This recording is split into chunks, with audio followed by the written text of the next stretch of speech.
What was I even thinking? You idiot.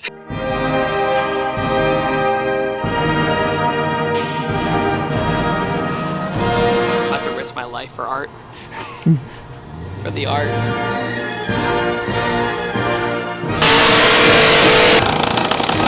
Could fit a credit card in there. What do we do after we break an axle? Nothing. Woo!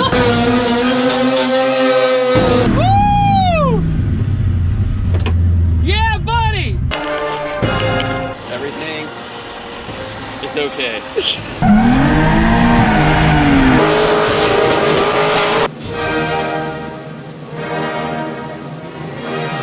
I'm tired.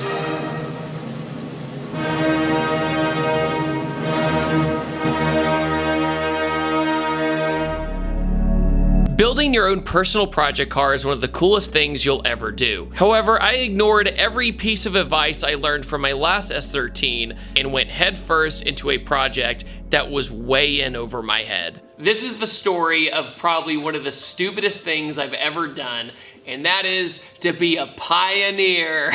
And to start this story, we have to go all the way back to 2016.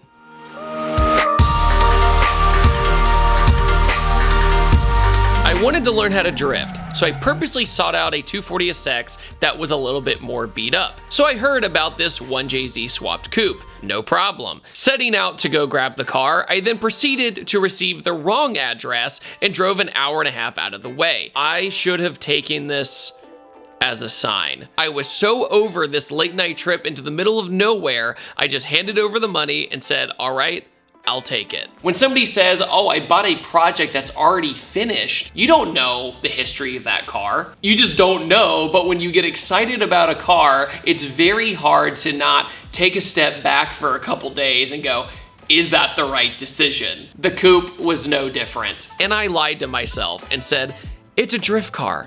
It'll be fine. So then I drive it all the way back home, pulled it into the garage, and coolant spilled all over the garage. I said to myself at 3 a.m., a problem for another day. Everything was zip tied, including the intercooler. The paint was terrible. There was a cable to the battery throughout the cabin and was the only way to start the car. I then called insurance to get it registered. Only problem is, the VIN number didn't exist.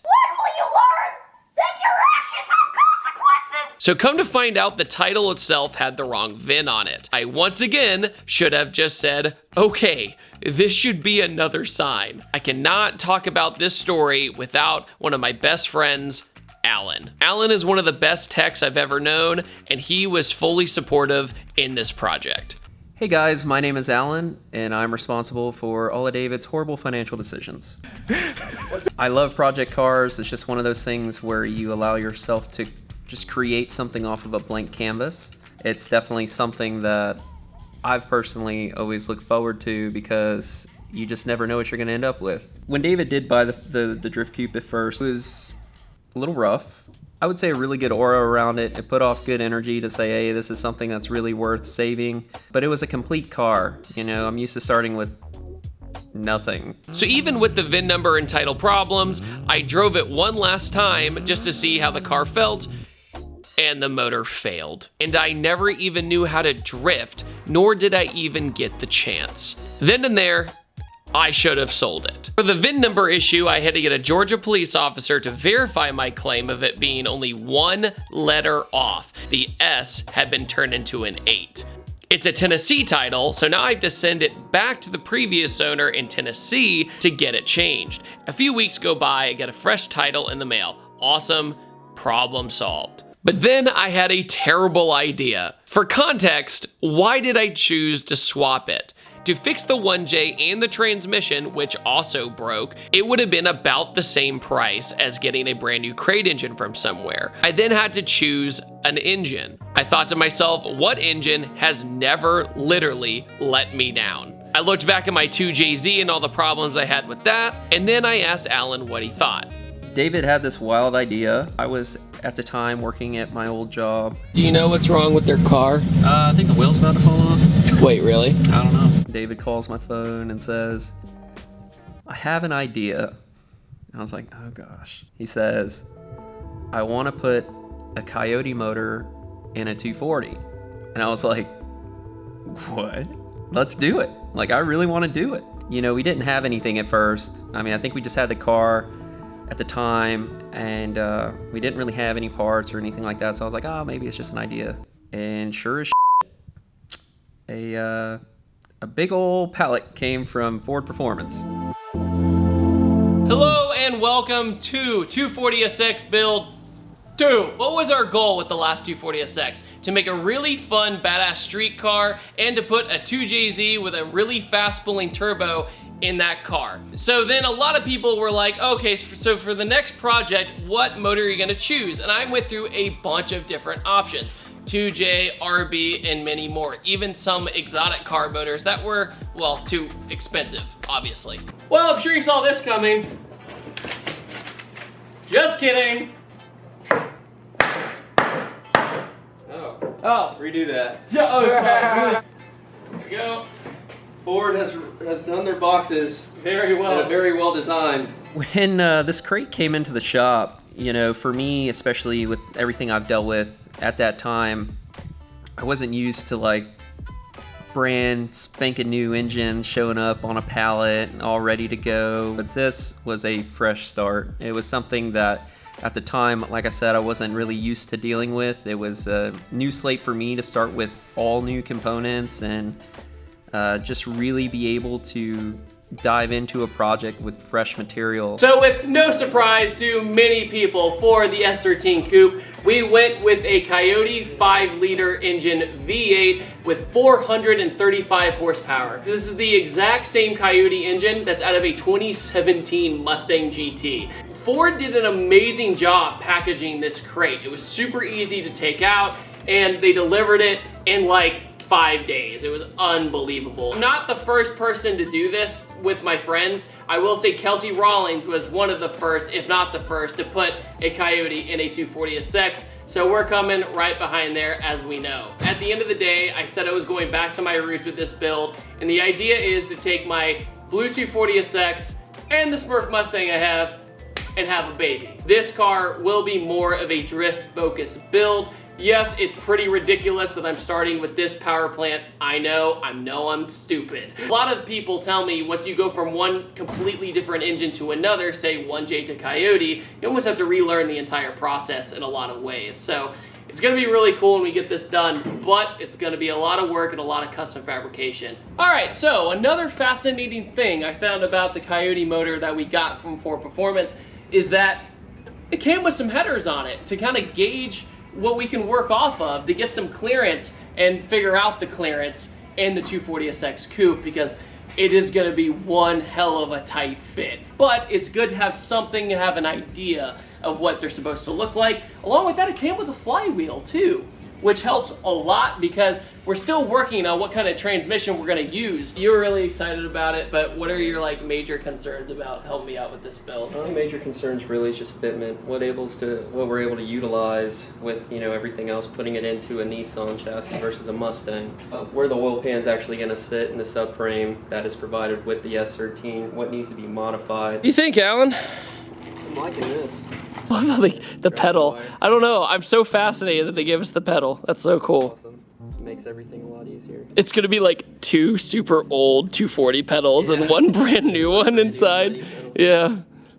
All the sensors, the harness, the drive-by wire for the pedal. I mean, all the hard stuff's pretty much gone, minus, you know, the fab work and stuff like that. As you can see, pretty much everything is here. Everything to plug in, especially with the PCM and everything. I mean, that's just awesome. I mean, they even gave you a fuse box with all your relays, your fuses in it. Yeah, we were worried we were gonna have to go full, you know, aftermarket harness and everything like that, but It's just power wire. Yeah. This is, I'm assuming, would go off of the engine harness into a body control harness. Mm-hmm. You literally have everything, your key on 12-volt source, your ignition trigger, your starter relay or request from the ignition switch. I mean, you got your fuel pump relay out. You got CAN bus in and out. I totally know this is not how it's gonna be, but according to Ellen, we have everything to make it work theoretically.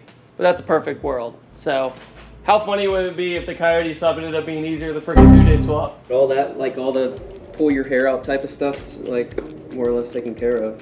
So as you see, it comes with very thorough directions on how the control pack works. Even give you everything as far as everything labeled where it needs to go for the body side of things. Getting the crate engine was an amazing experience, and it made us all very optimistic. However, this optimism would be short-lived. Being a one-man band in my career, it makes me extraordinarily busy, and I decided to make this project a side project. Basically, I'm like, you know what? I'll get to this car when I get to it, but I'll primarily focus on everything else going on in my life, which would prove to be very detrimental. I'm going to show you that everybody starts somewhere, and that is why I'm going to take my time with this project, because it means a lot to me. I'm very passionate about this project behind the scenes, and I'm so excited.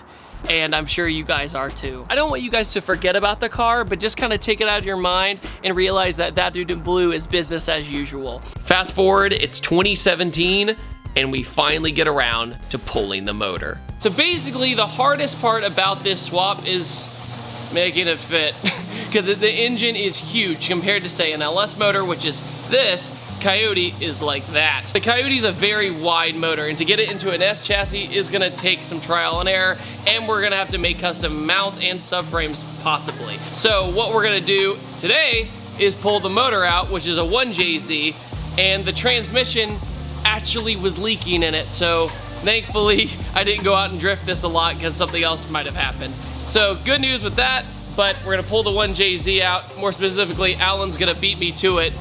I got here and the car looked like this already, so it's not gonna take much, thankfully. We also have some over fenders that Alan had laying around that we're gonna try to see if they fit, and that'll be really cool too. So let's get to it. So in other words, a lot of people were probably like, why didn't you fix the 1J? It probably wasn't that bad.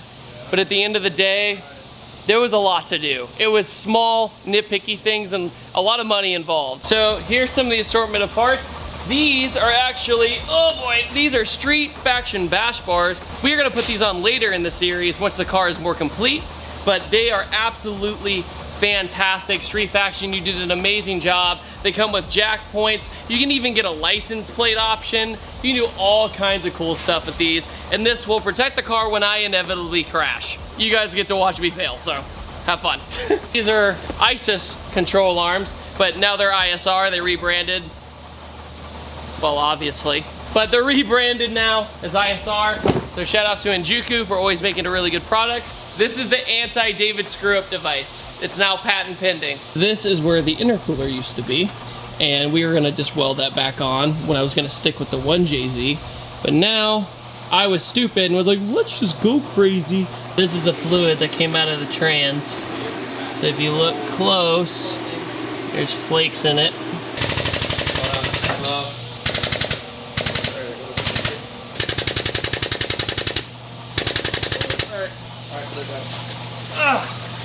This is an engine. This is an engine. That's an engine. I saw the check engine light. I checked it. I think what's so funny about this early footage is how optimistic we all are. You literally can see how happy we are, how this is such a cool experience. Little did we know, only like a month or two later, we'd be kicking ourselves for making this decision. And then it just kind of became a car on the back burner. It became a side project because I knew how much work it was going to take, and I still had to do this. I still had to be a YouTuber. I still had to travel. I still had to edit. All these things would be variables to make this project a living hell. Well, motor came out. Big thanks to Alan and the guys here at the shop. And that is one big step done with this car. Getting that 1J out lets us explore later with the Coyote what we need to implant to make it fit, all that good stuff. So now it's just so much room for activities. So let's keep going. Test fit for over fenders because we can. To have all this stuff off anyway for later stuff though. Fenders like literally held on with self-tapping screws, 10mm screw heads. They're bolts. There's a wing nut under this.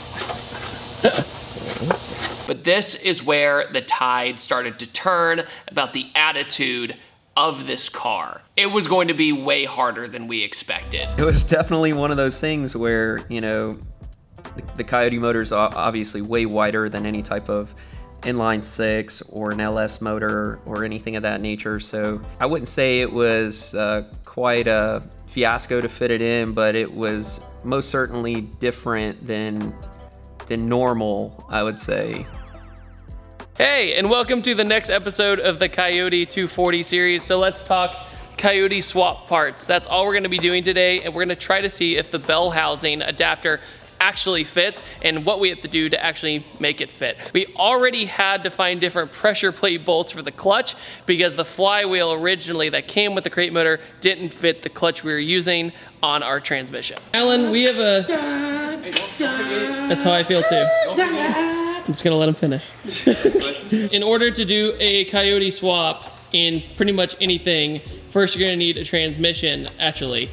And we went with the T56. It was in the 03 Cobra, the Z28 Camaro, the Dodge Viper, you name it, it was in it. And the Tremec transmission is way better than the MT82 that already comes in the Mustang GT. And it's always like one of those things, it's like, yeah, this is bolt-on. Right. We always get into these situations where it's always like, yeah, this is supposed to work, and it's like, yeah, it doesn't. So one thing you're really gonna need for this is a QuickTime bell housing adapter. So by doing that, you can adjust to whatever bell housing you need for what transmission you need. So a lot of people think that they can use a Collins adapter for a CD009, which is at a 350Z, maybe to try and retrofit that to a Coyote, but they don't make that adapter. However, another reason to get a Tremec is because they do make the adapter. So give me a second.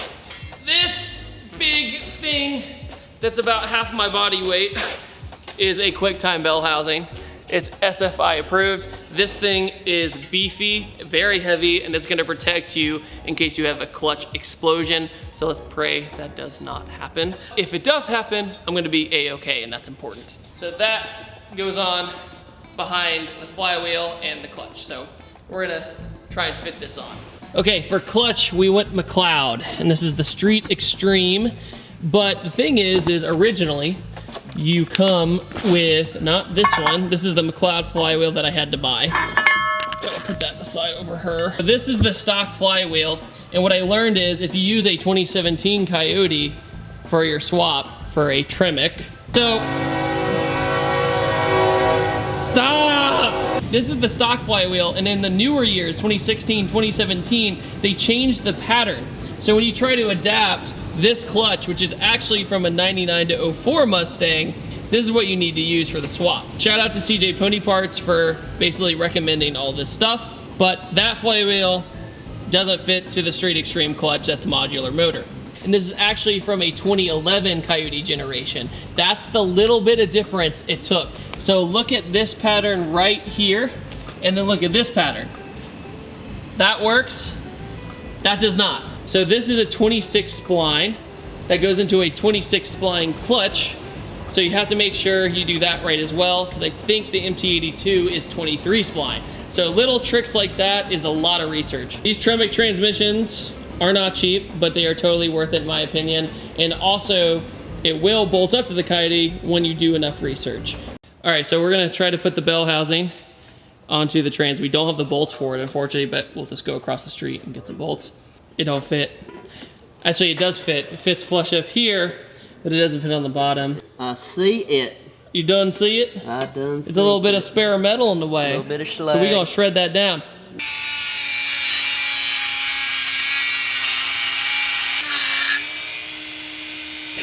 Alan coming in with the safety.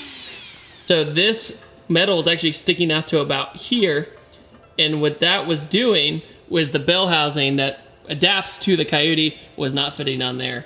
So this man on point. So here's a better look at the Coyote, and if you notice, there's a few things it doesn't come with. It doesn't come with an alternator, which stinks. But it does come with oil in it, which is rad. I guess that's to prevent anybody making a huge mistake starting the motor and going, oops. Here's the rest of the stuff that comes with the controls pack. Here is the ECU. We went over this stuff last video, so if you missed it, here's the stock air box if we want to use that. Look at that. Also comes with a pedal. Grade 8. Grade 8. I want you guys to rewind back to my first 240 build where I lived in Powhatan, Virginia, which was 40 minutes from any hardware store. So if I was missing one bolt, I'd have to drive 40 minutes, then drive back. And then I'd realize that I was stupid and it didn't fit, so then I have to do it again. Oh, so far so good. So far, so good. So after only shaving down a little bit of metal and not having bolts, let's see if it fits. By the way, Alan's measuring was with a knife. He didn't have a tape measure. Oh no, what's that cranking sound? Shout out to Aaron for being cameraman. Oh, sick. Waits months and months and months to buy transmission, drops it on forklift. Dude, you gotta send it, bro. What's that even mean? All right, quick time bell housing fits now perfectly on the transmission. Good news for us. Stop Juan. We put this adapter on. There's a hole right here that looks like a starter hole, but it's not. That one is. There are bolts to go here and here that will go through the actual bell housing and attach to this. We're just doing this for mock-up purposes. Of course, everything has their own torque spec. We're not going to abide by that for the moment until everything officially goes together. So we for the see that final it just time. works. Yeah, so we see that everything goes together and everything we got works. There's no point in torquing everything down when Just to tear we it have to take it back apart to mock up the mounts, the manifold, the cross member for the transmission. In other words, Alan is saying we're gonna screw up right now instead of screwing up later. Correct. Yeah, building cars is fun. So these are the stock flywheel bolts and they fit just fine on this flywheel. I'm gonna put a little dab of some Loctite on here. What we're doing right now is seeing if the trans will even go on and all that good stuff, which we're pretty confident it will. But the reason we're not gonna just leave the trans on is so we can put the motor in the chassis, pull it out, figure out the fitment of it. Once we get the motor leveled, everything else with the mounts and everything else, that's when we'll put the trans on and then mount the motor completely. With that, we gotta bash in the tunnel a little bit more to fit the Tremec, but the Tremec's actually pretty small. It's actually smaller than the R154 that's in my last car, so pretty cool. Also, there's weird rumors going around that I sold my blue 240SX, but no, the truth is that it got stuck in Vegas for an entire month after that Project Car challenge. The truck driver saw it, took one look at it, tried to load it the first time, and he was like, no, too low, and he just bailed. I don't know how that happens. This is the part where we got stuck with the stock flywheel because these would not go through with the stock flywheel. That's why we had to get the McLeod flywheel.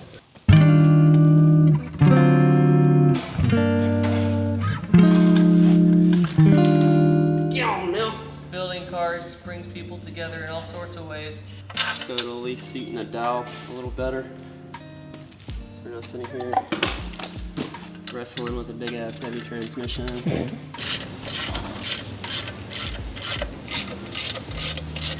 That's what it's basically gonna look like under the car.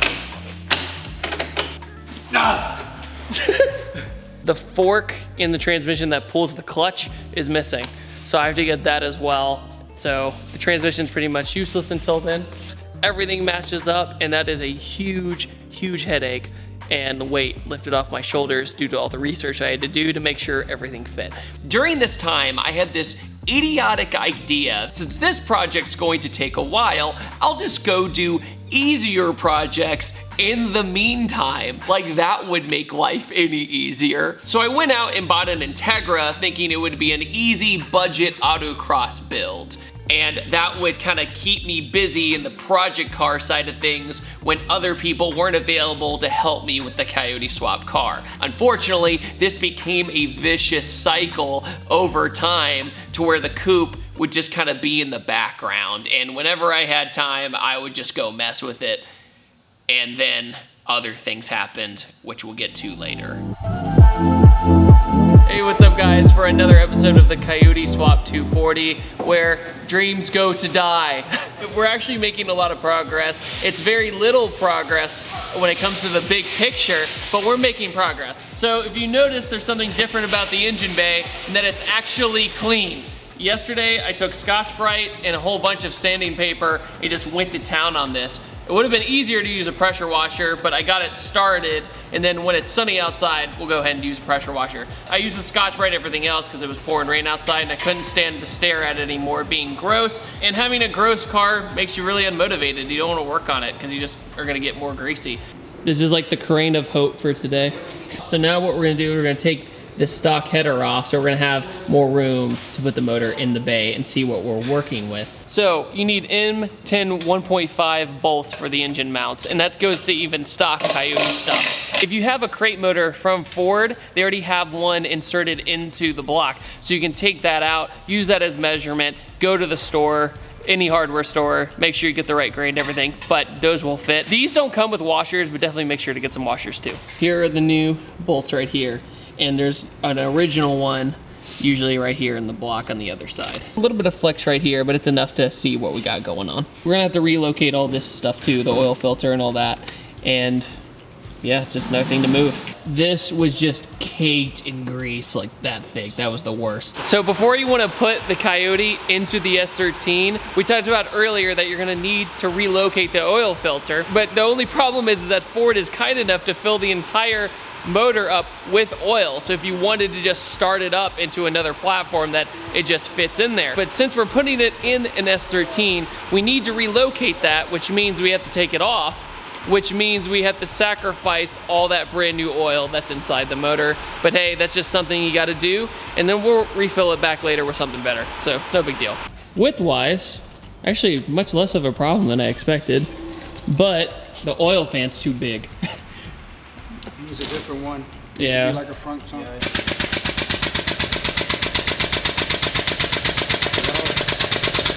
Big freaking oil pan. I didn't think about that. Okay, so here's where we're at. The Coyote width-wise, it actually goes down. It's not too shabby. And also lengthwise. The only problem though is the oil pan needs to be switched from a rear sump to a front sump. So I'm gonna have to buy a new oil pan that's a front sump and all that good stuff. So the next time we put this in, it should get better. It's not gonna be perfect, but we're making progress. Also, to make our life easier, we're gonna have to modify the core support, which is gonna give us like an extra 2 inches of clearance. So to do that, we're not gonna chop up the car too much yet. We're gonna try to do this without doing a tube front. We want it to still kind of seem like a street car for the most part. So we're gonna make sure that we clear just enough to notch the frame, notch everything else out of the way to get the motor inside. But our first step is now to get the new oil pan. Thankfully, to solve the oil pan issue, it was not that big of a deal. Canton made a front sub conversion for engine swap specifically. So that way, wasn't a big deal. Put on the oil pan, change the pickup, bada bing, bada boom, all done. It was time to test fit it once again. The transmission tunnel is way too small to fit something like a T56 Magnum, so I had to be really mean to it and bash it in. So there's several different ways you can do this. One is, it's a dyno day here. One is, just use a hammer. I know, ancient technology, and it does just fine. But another way you can do it is use power tools. Does all the punching for you. So in other words, it's not so much the motor fitment, it's the bell housing and trans fitment that is the hardest part, for sure. So during these days, we learned a lot, but a big fat curveball was about to hit my life. I was not ready for it, and that was Alan leaving the shop. All right, so some life things happened between me and one of my old friends.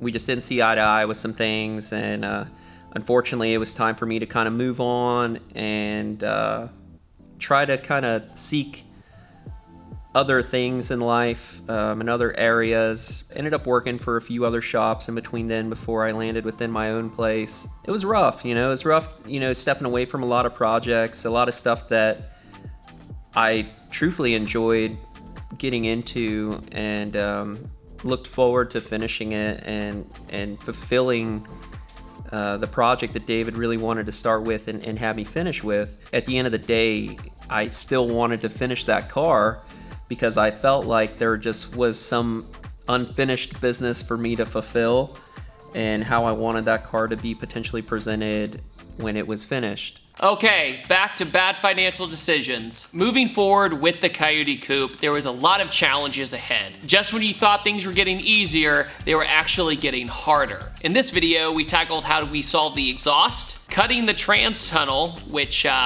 certainly had its issues later, and I'll get into that, and also the first start. You might remember Alan from previous videos, who was my biggest help on this project and definitely the most passionate about the car. And I'm responsible for all of David's horrible financial decisions. Well, he left this shop seeking other careers in life. But in the span of only about 1 year, Alan went from, wait for it, working for Federico's Formula Drift team, while also working very briefly for GMG Automotive. I'm sure you've heard that story from T-Pain. He didn't stay long, as you can imagine. Then he went to another shop called Zen Motors, where he hung out a little bit. But after working for 3 different places in the span of almost 1 year, he finally said to himself, you know what, I'll start my own shop. That's called Excel Motor Works. And this is a very important detail for later in this story. But first I had to get the car in at least a somewhat drivable condition to get it to the body shop later for a fresh paint job. But in the meantime, if you were wondering where Alan was, he was on an epic self-learning journey that led him to being his own boss. Okay, back to what we were talking about. Hey guys, welcome to another episode of the Coyote Swap S13 Coupe. Of course, things are actually pretty hard on this thing. But the good news is we've actually done some measurements. Actually, I was out of town. All the guys here did all the measurements, so big credit to them. And they pretty much said only a few things have to be changed to make it fit. We actually have a good amount of space between the Coyote and the firewall, which means we won't have to do a rear mount radiator, which is great news. First things first, I'm gonna unbox the headers in front of you guys, and we're gonna see what they look like. Oh no, oh no. These are BBK shorty headers for basically a 2011 to 14 Mustang, but we're gonna make it fit on the 17 Coyote. A shorty header normally is kind of one of those things where I'm like, might as well go long tubes.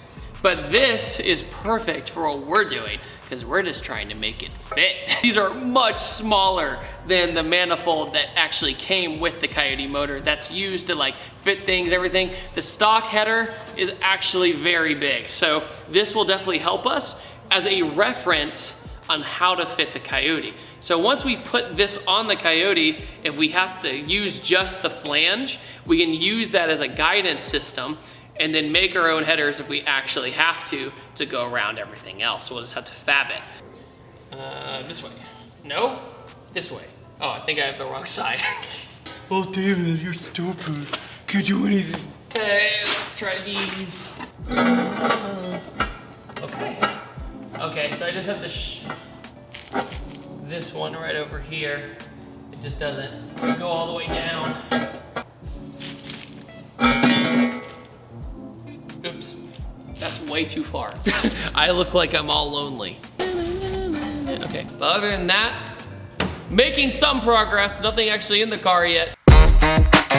Another thing too, you remember those BBK shorty headers I was gonna try and use? So we were gonna try to modify those, and they're still just too much. So instead, we did some research and realized that the F-150's header is also the same header that they use on a lot of the hot rod swaps with Coyotes. So if you were to put this in a really old car, like a 30s hot rod, rat rod, something like that, or even in some other swap, you can use these. These are cast iron headers for the Coyote. I highly doubt we'll lose a lot of power because of them, but this is as tight as we're gonna get using a factory header. So if these don't fit, we're in trouble. We still have to change the location of the steering shaft, but with this will make our life a lot easier. So we're gonna see what we gotta do. Today, as you see, the Coyote is actually sitting in the engine bay. We've actually done a lot. In our previous episodes, we've done a trial and error period this entire series essentially. Due to there's really not a lot of information out there to do this swap, so we found out that you could bash in the trans tunnel, but it just wasn't really fitting that well. The motor went in, but the trans did not. So what are we gonna do? We're just gonna send it. So we're gonna send it by cutting out the transmission tunnel completely and make our own tunnel. So here we have the 9-inch Sicky, wow, this is a tongue twister. I can't say it. So here we have the 9-inch Sicky shifter extension for the T56 Magnum. You can use these for LS 240s as well, stuff like that. But this is the longest one they have, and it's all CNC'd in-house in Baltimore, and it is made in USA. So if you want to support Sicky, they're the people to go to for stuff like this. They do amazing work. They also have a subframe and a diff that's a quick change diff and everything. That's really cool. So maybe we'll do that later. I don't know. We'll find out. And once we have the new tunnel in, we can experiment where to put it. Dan already took the seat out. That's a big step. But here is where the 1J used to plug into. Okay, so now carpet is out. Now we need to gauge how much we need to cut of the trans tunnel. Pretty much all of it is what I'm guessing. And we'll go from there. Also, as you can see, the motor is mounted for its very first time. And we also got the Boss 302 alternator kit. Now, if you do a Coyote swap in any chassis whatsoever, get this kit from Ford Performance. I'm telling you, it took us 8 minutes to put this thing on. It's all ready to go. The belt is very straightforward. If you need a belt diagram, here's kind of an image for you if you need it. You can look it up on Google and it'll tell you exactly how the routing is. It's very, very simple. If I can do it, you can do it. We also have a heartbreak story here where we had to notch the frame. We're gonna reseal it up with some nice shiny new metal to give it rigidity again. Along with a MagnaFlow universal Y pipe that we're gonna use to turn the exhaust from a dual exhaust to a single exhaust out the back, just like every other 240. Yes, a dual exhaust would look really cool, but I think it also would look kind of weird. So we're gonna go single exhaust out the back once we go from the headers to that, take the Y pipe and split into one. So as you can tell, our steering rack was completely shot and brand new steering rack. So we have a brand new steering rack, rid of the old one, and these are actually extremely hard to find, but I found mine on rockauto.com because they're magical people.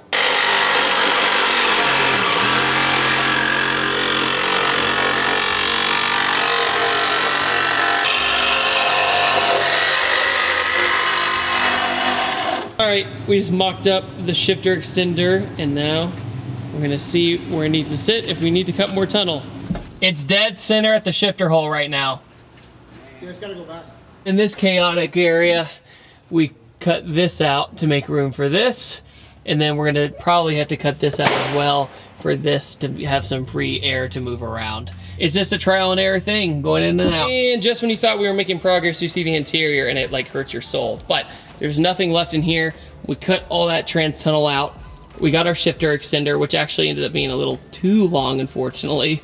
But the hardest part of this entire swap is the T56 to the bell housing adapter. The bell housing adapter pretty much ruins all hopes and dreams. What I didn't know at this moment is that we actually cut too much of the trans tunnel, almost jeopardizing the entire build and the entire chassis entirely. Later down the road, I would be told that the car was almost unsavable. One thing you'll notice about swapping the Coyote into an S chassis, the factory intake manifold will not work. And the reason being is because it actually aims the throttle body upwards. And this was a conundrum I couldn't really figure out for a while until I looked at my 2013 Mustang GT for inspiration. And I actually at the time had a Pro Charger in the car which had a Boss 302 intake manifold on it, which coincidentally aimed the throttle body downward. So that was a huge morale boost and solved our intake issue. But then life got in the way of this car once again, and fast forward all the way to 2019. Bro, that's crazy. What do you think, Calvin? Okay, well, first off, the clearances are insane. I mean, I don't know if you guys can even picture this, but you can't even fit a credit card in there. Is it solid mounted? Yes. Okay. It has to be. Brother, this is actually wild. not bolted in right now. This is just as a okay. mock-up to see if it would fit. I see. Yeah, but yeah. we don't think it's gonna fit. Starting.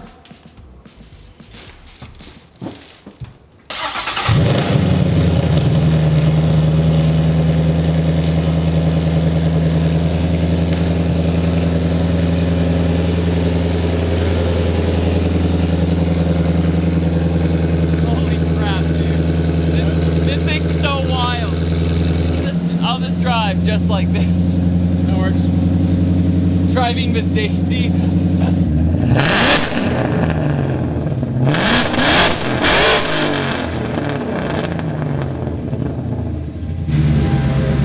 What?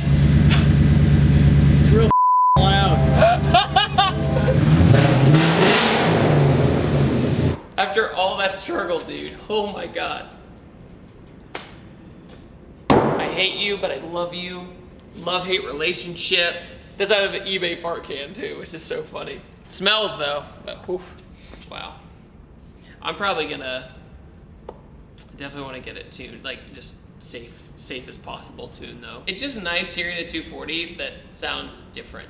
After the first start, I had an immense feeling of optimism and positivity. After this, I took the car out of the shop and sent it over to my buddy Chris at the body shop. And it was at the body shop we started seeing some really gnarly things. I was later told that I would unfortunately have to basically restart this build all over again. My name is Chris Tress, been around cars my entire life. 2013 Mustang Smurf got rear-ended.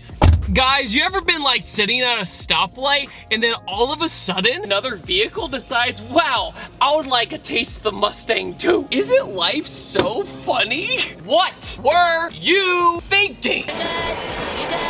You're good. You're good. He brought it to us. We cut the whole rear body panel out of the car, welded in a brand new one from Ford, and then essentially repainted this thing. And that was really the first thing that I got to paint for David. It was a fantastic way to start, you know, a relationship with him in that regard of building cars and making them shiny and, you know, setting them apart. And then he hit me with the idea of, hey, I've got this spray painted S13 coupe with not so great of a paint job. Are you interested in stripping this thing down and putting a paint job on it? And I will never steer away from a good challenge. I thought he was crazy at first for wanting to put this much effort into the car that he showed me, but in the end it turned out fantastic. Chris, are you ready to see this car not look like a piece of junk anymore? I am ready. Let's get this thing painted. You're so over it. I am so ready. No, it's not that bad. I know, it's just a long process. But now that we're getting ready to paint it, it's like worth it. So what's the color off of? It's Toyota RAV4 color. So David's gonna be out there appealing to his import crowd. Oh no! You know, he's just trying to appease as many people. Doesn't want to be as hated. But it's actually a really pretty color. I have been waiting for this moment since 2016. I've been waiting for this car to actually look nice forever. And now that it's mechanically pretty much sound so far, we haven't really shaken it down yet, but it's running, it's moving. Now we can actually put in the effort and make it a really nice color from the Toyota RAV4, which is pretty wild. David expresses himself in cars by always buying cars that are way too complicated and then tries to put them together in the shortest amount of time, but he buys all the greatest products, but for some reason he has absolutely the worst luck and they get lost in the mail or these random companies screwing him over, and it is really hard to watch. David's luck with cars in general and just life, he's a great guy, takes care of his family, does take care of his cars. I don't think his cars take care of him. Well, when I first heard that he wanted to coyote swap a 240, first I thought he was gonna be crucified by the JDM community. Wait over here.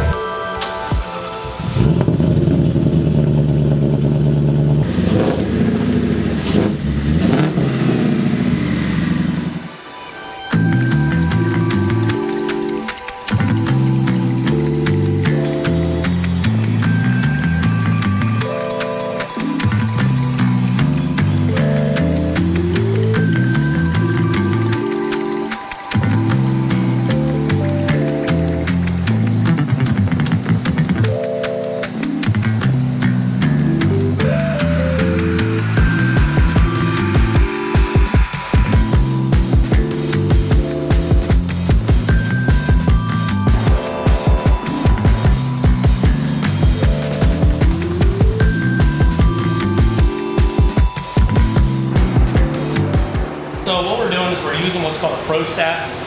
So the gun has these two little needles on here, so it puts out positive and negative ions, and it blows it over the surface. So from wiping it down, sanding the car, the car develops a static charge. So by spraying these over the car, you're basically neutralizing the static charge that the car has. In turn, by reducing the static charge, dirt doesn't want to cling to the car. It'll basically just kind of follow the path and flow away. It produces a cleaner paint job, better metallic laydown. Really, there's a ton of benefits in not having metallic. Because you're basically using the same technique as painting. Exactly, yeah. So basically we're 8 to 10 inches away from the surface, basically painting it exactly the way we will with a car. But then we're kind of making sure that we get everything by going up and down, kind of cross pattern, and making sure that all the surface has been coated with ionized air.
Chris, Yes, the coupe has been painted. it is painted. It is finally pretty. Yes. It was hideous.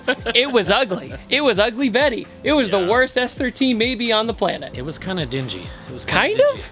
It was bad. Yeah, those Paint was peeling off. everything about it was bad. But anyway, today is an important day because I think I'm gonna attempt to rip my first donuts in it. First one? First one. It's a big day. First, got to see if it starts, and then we'll go after that. So once we got it all done, we got it all painted, put back together, we mounted the body kit, and it had went down to a local shop to get fluids changed, oils changed, all that good stuff, and they had put it onto a lift, but they didn't check to make sure that the arms on the lift was properly spaced to hit the pinch welds and to be high enough to hit the pinch welds. And they raised the lift and crunched one of the fiberglass side skirts almost immediately after we had painted it. My heart kind of dropped because you always wonder, we've got this custom color on the car. Are we gonna be able to fix it first of all? Are we gonna be able to repair it? Are we gonna be able to match the color? And we were able to get the thing fixed up and put back on the car, and you really can't tell now. If you've driven by our shop or seen it, you've already seen the secret. That's it. Yeah, it's dirty now. It's dirty, but it's okay. It's been sitting next to cut grass for a while. But it came out so good. God, this interior is awful. We gotta clean this, Chris. This is terrible. We gotta do like Raptor lining or something to get rid of this white because it's terrible. But we're not gonna worry about that right now because everything else is fine.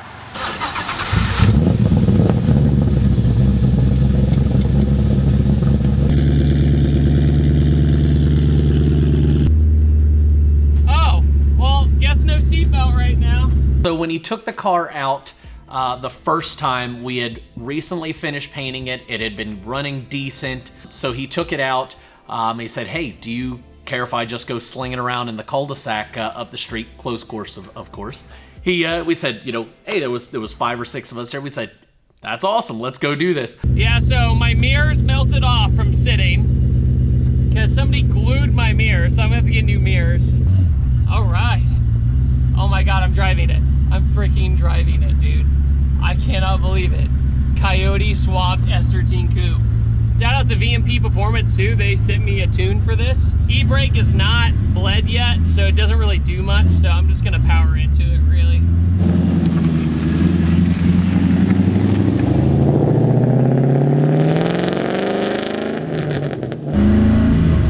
Oh my God.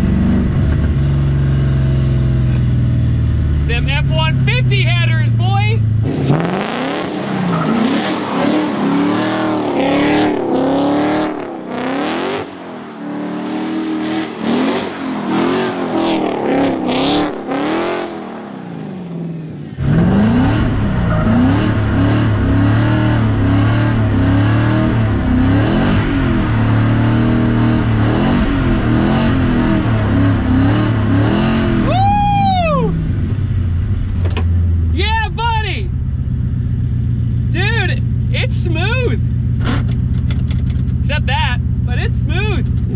Window down, but yeah.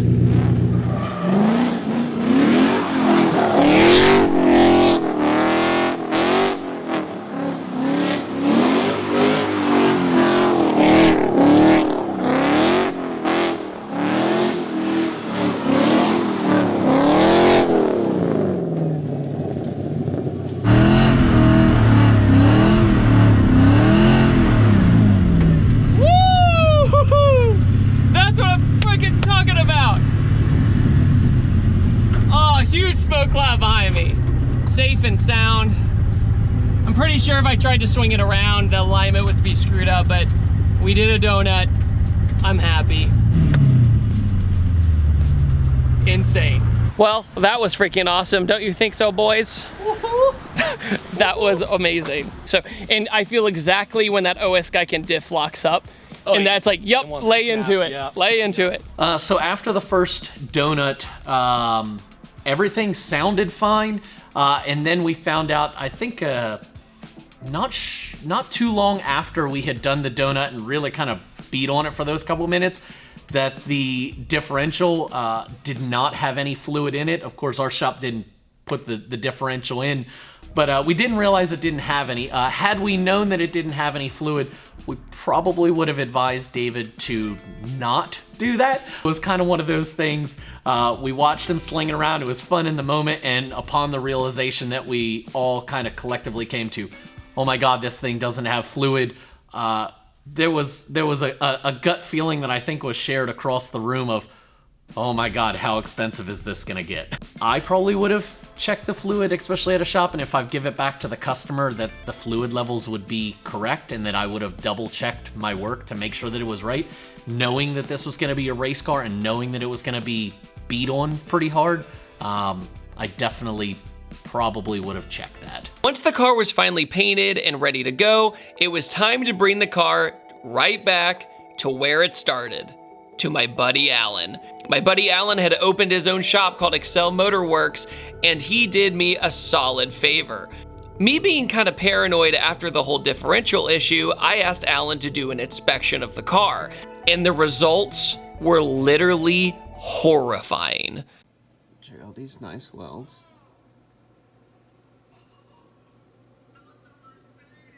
Solid.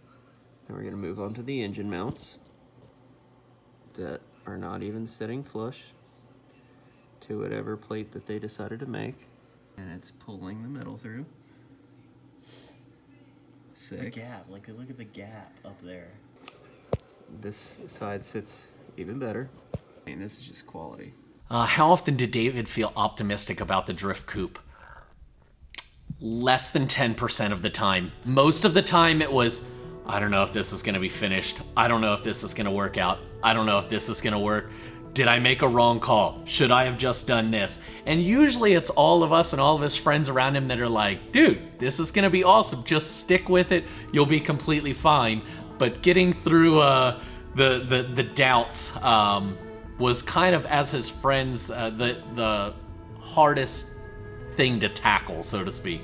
I have had plenty of people not look out for me in the best way. Take advantage of me, do horrific things to my project cars, and just take me for granted. For example, on my 2JZ 240SX, one time I left a shop and the steering shaft wasn't even bolted in all the way. So I could have, not been here anymore. Another time, my fuel pump had to be changed out and there was just screws missing on the top hat, just leaking fumes into the cabin of the car, and that was perfectly acceptable apparently. But nothing even comes close to what I had to deal with my Coyote S13 drift car. The sheer audacity that I was told that this car was almost done.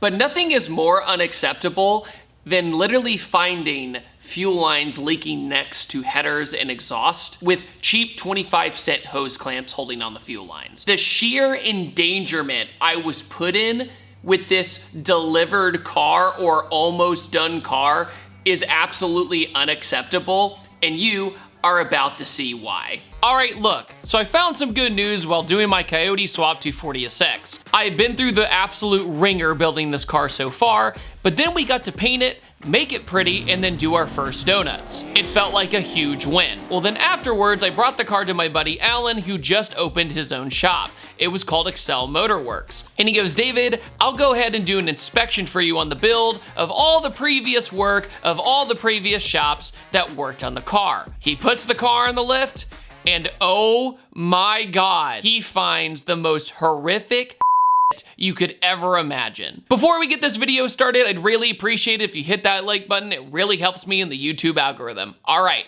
let's get to it. After a while goes by, David brings the car back after I opened up my own place, and ended up seeing the car for the first time in probably 3 years.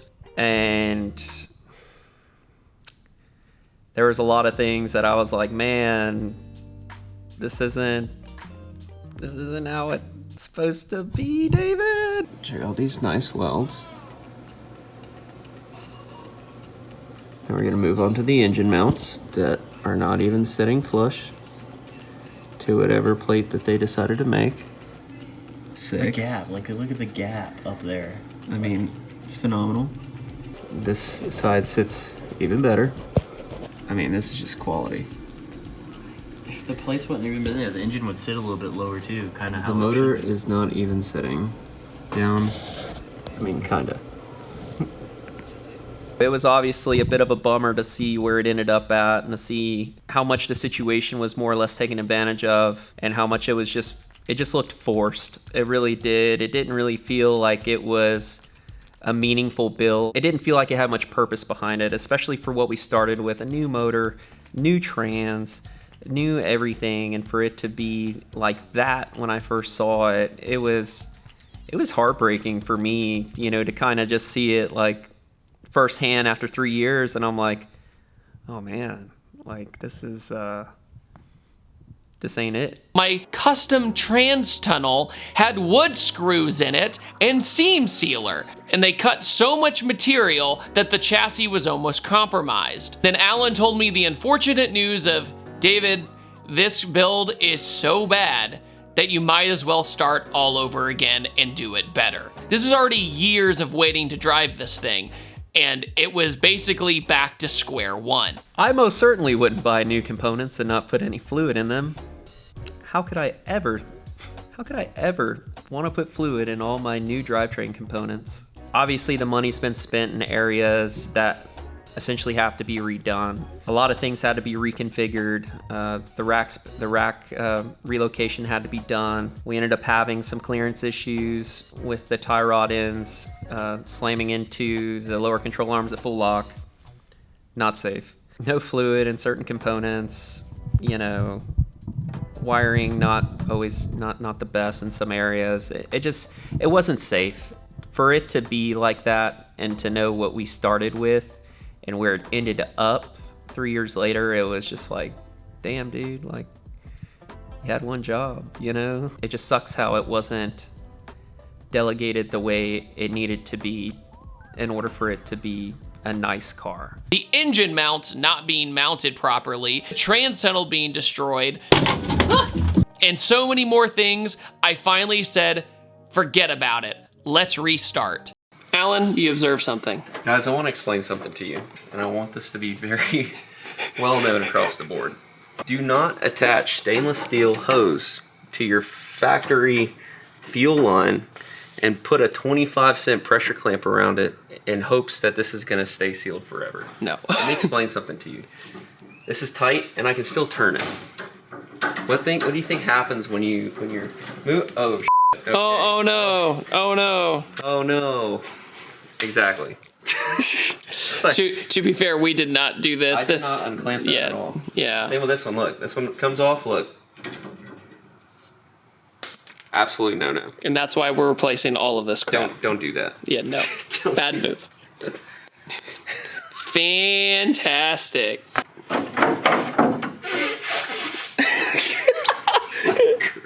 We're gonna leave these two. This is like your more or less your evap for the to relieve the tank pressure. You know, like when you undo the cap and it's like after it's like super hot day. Yeah. Most of the time it's because either this line's clogged in a factory application, or they just put a freaking cap on the end of it and allow the tank to not be able to bleed off any pressure in the car, which will just ultimately allow your fuel to boil over when it gets too hot. I originally was gonna try to have an interior in this car, but I finally said, forget about it. Let's just put a cage in it. And Chris Ward from Top Garage did an amazing cage in this thing. So now the first job was to get rid of all the sound deadening, which is a necessary but very tedious process.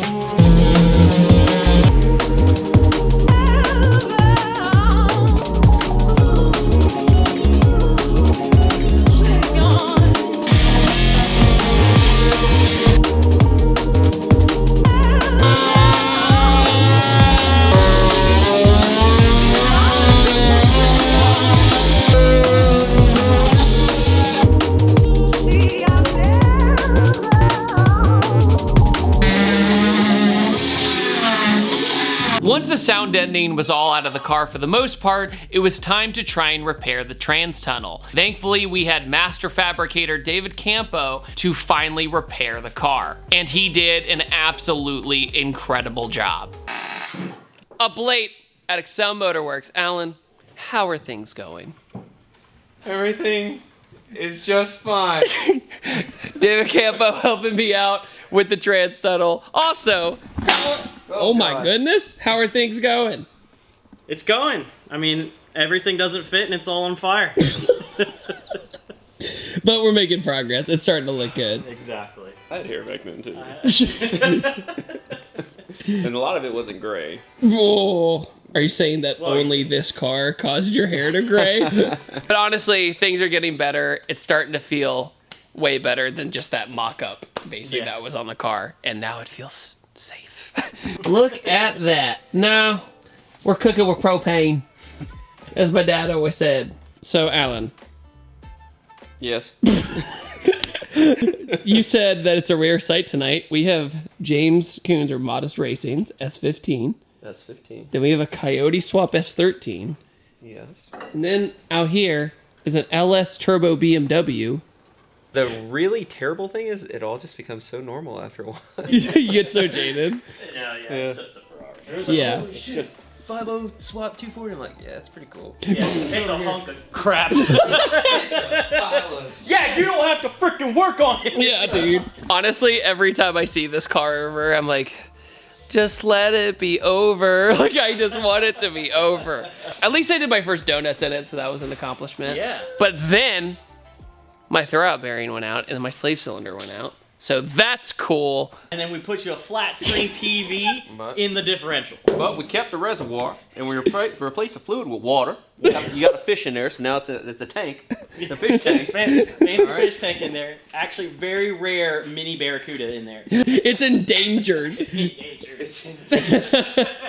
Because, like, at least when I show the before and after picture, it still looks very impressive at the moment. And then I see this. At least I got window tint, though! Formula D is about to be all over you.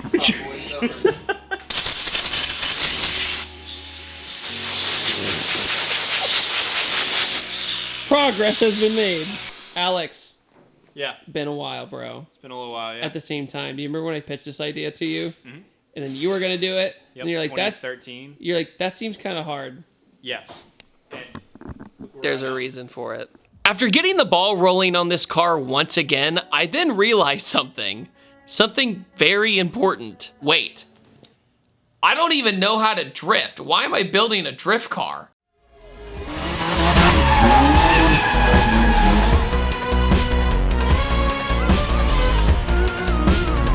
In 2019, I was in Saudi Arabia, and it was a pretty wild experience, to be honest. But Hoonigan had a burnyard pit there, and in the burnyard pit, there was Josh Robinson. He was the dude who drove this crazy Formula Drift ute from Australia. When he was taking a break from the burnout pit, he came up to me and said, "Hey David, how come I never really see you drift that often?" And I said to him, well, I don't really know how. If you go backwards about a year, I built this $1,000 drift car that was an E36. I attempted to drift it, but it wasn't set up well at all and just made me look like an idiot. So I didn't really count it, to be honest with you. I had never tried to drift a car that was set up well. So then I came to the realization that maybe if I'm building a drift car, I really should know how to, I don't know, drift. So Josh said, hey, listen, I have the perfect thing for you. I'm gonna invite you to ice drifting. So in February of 2020, you know, before the world ended, I went up to Minnesota. Using 350Z HRs with GK Tech angle kit and studded tires from World Rally Car, it really got close to simulating the feeling of drifting on pavement. And I crashed some more.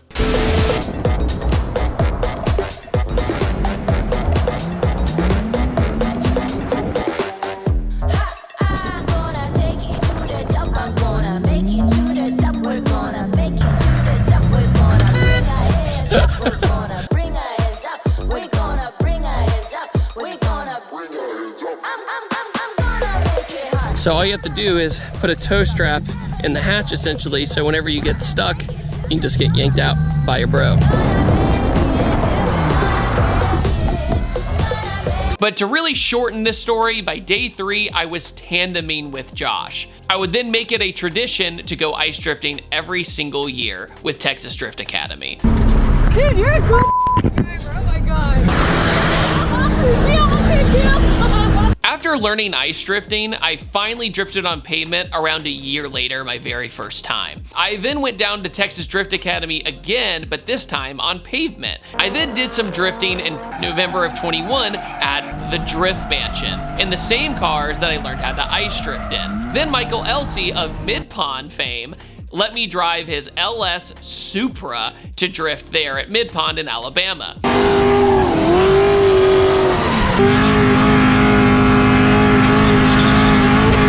Okay, so I now know how to drift. So when this car is over, it wasn't a complete waste of time. The last thing I want to do is refinish and recreate a car that I just had hella concerns about after 3 years, and then take it out there and it not perform. That's just it's not how I'd like to see it. It's not how David would like to see it.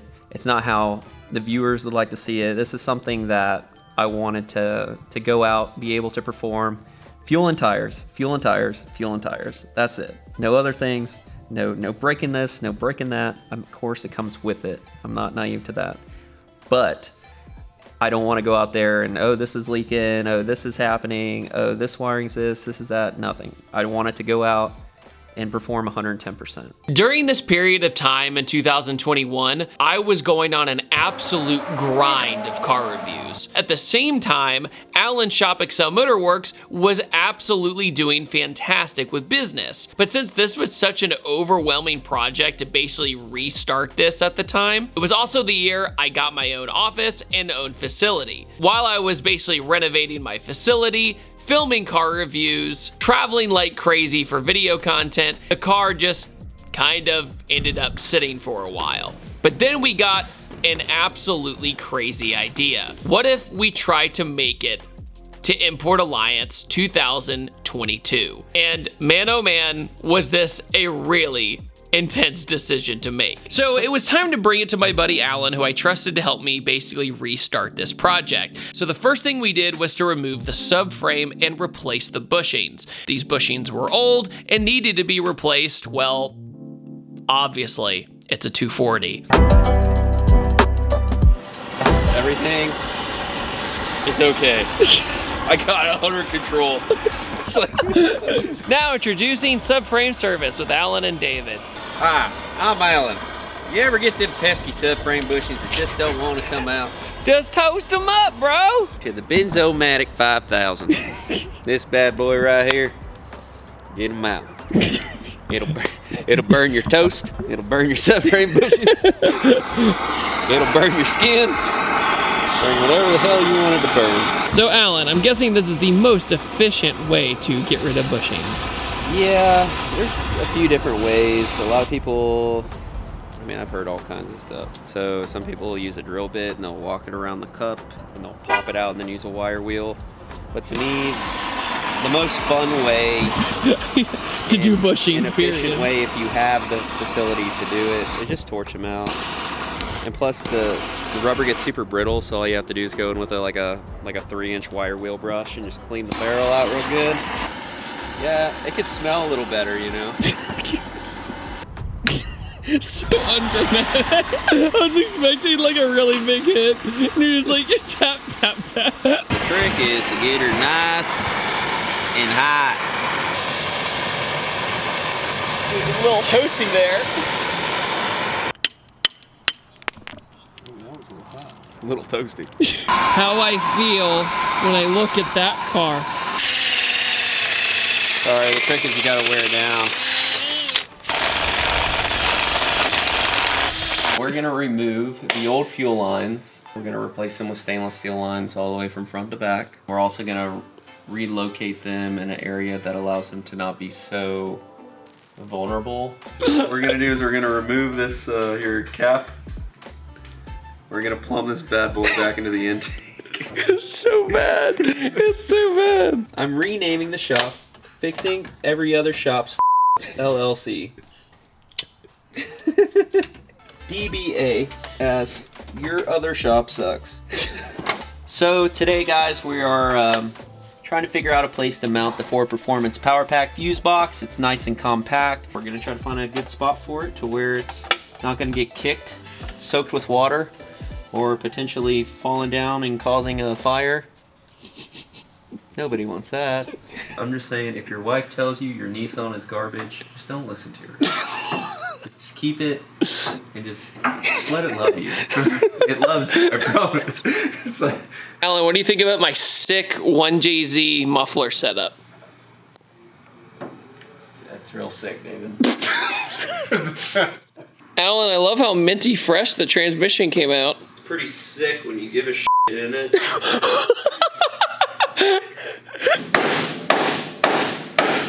We also got big brakes from K-Sport that finally showed up, along with Koenig Hyperchrome wheels. And we're done.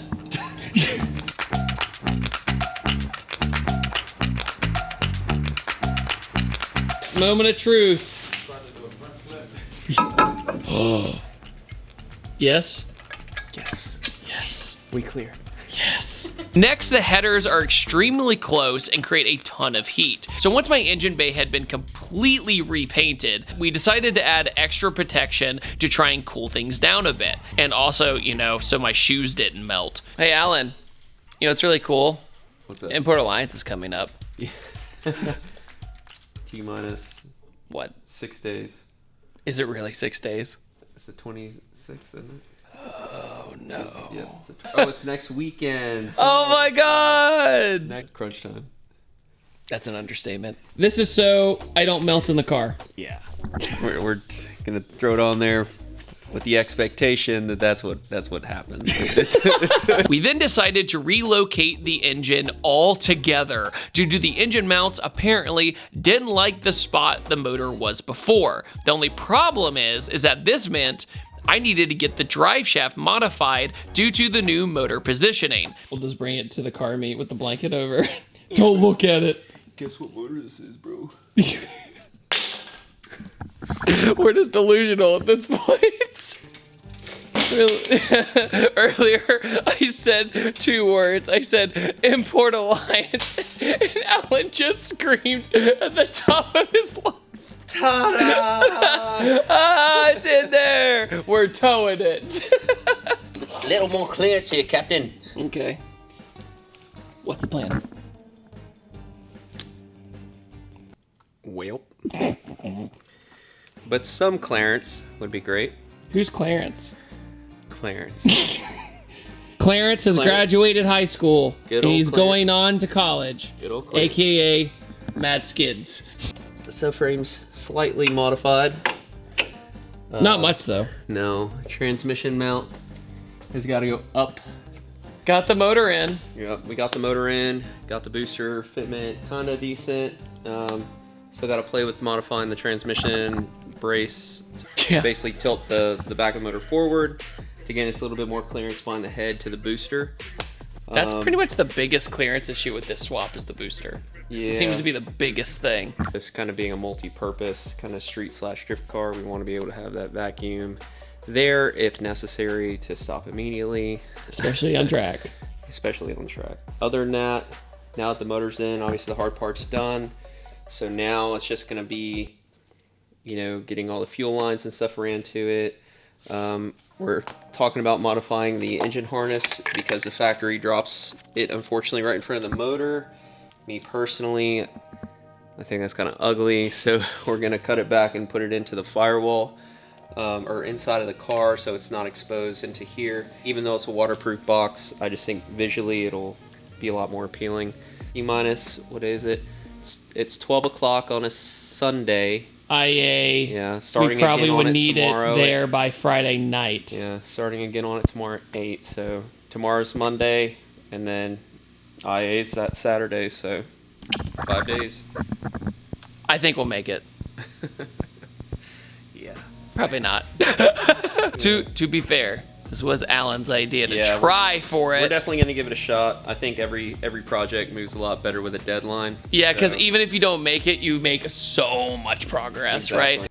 So it's the morning, still in the same hoodie, as you can see. That's how you know you're going through it. Today I'm going to the paint shop to get my side skirt repainted and also get my 326 wing painted for the car because a wingless coupe looks cool, but at the same time, it's like so much of a brick. I feel like it just needs something. But guess what? With the true David luck, the one guy at the drive shaft place is on vacation. That would be the one to fix it. So that's great news for this weekend.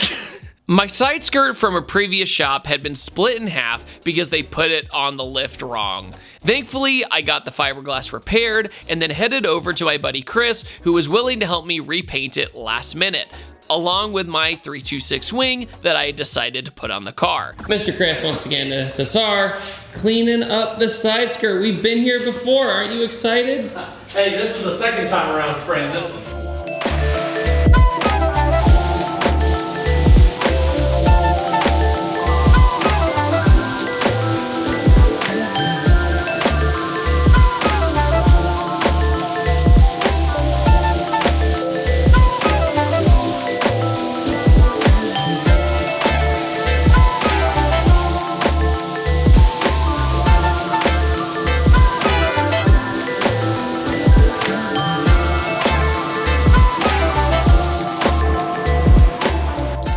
Alan's very excited about the wing. Yeah, that looks really good. That's exactly what it was missing the whole time. It was just too much of a brick. You know, just like a rolling square down the road. Big Lego. Your big Lego.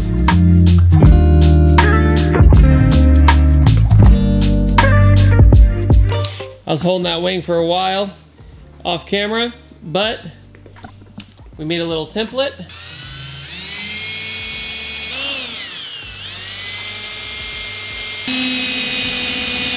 What'd you say, Alan? David, he's drilling holes in the trunk and didn't test fit the wing yet. What are you doing? Hey, Alan, did you know that I've been a Compressor. mechanic for 657 years and what you did was wrong? I know.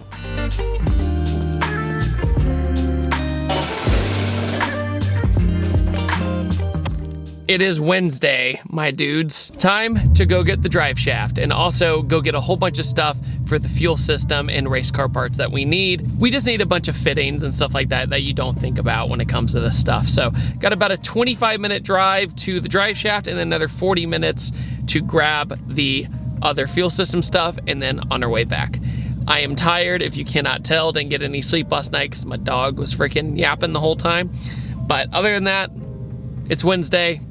We got 2 more days.